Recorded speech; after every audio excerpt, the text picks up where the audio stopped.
त्यानंतर छोटं मोठ्या डोक्याच्या वरून टाकलं. हा हात मध्ये घातला आणि हे छोटं टोक या मधल्या लूपमधून वर घातलं. तर्जनीच्या बाजूला फिरवून घेतलं आणि इथून आत घातलं. आत घातल्यानंतर ही दोन्ही टोकं या हाताने पकडली आणि या हाताने याला ओढून घेतलं आणि वरचं टोक असं दाखवलं.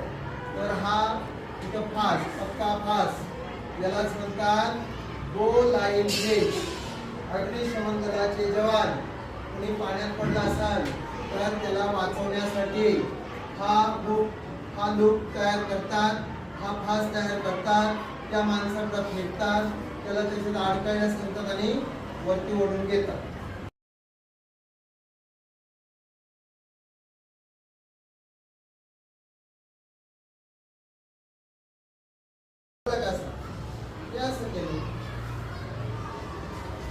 यावड आहे.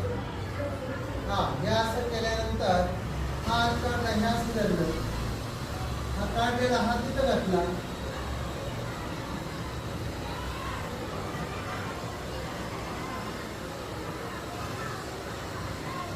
धरा असं. त्यानंतर हा हात काढला आणि हे टोक धरलं आणि हे वर घातलं. त्याच वेळेला लांब जो टोक आहे ते असं याच्यावर धरलं, तर्जनीवर धरल्यानंतर थोडं वर काढलं आणि एक तर्जनीच्या बाजूने इथून घातलं.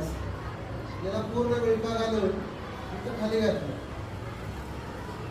आणि ही दोन टोकं धरली, ही खाली घातलेलं धरलं इथं आणि हे जे आहे जरा असं जोरात ओढून घेतलं.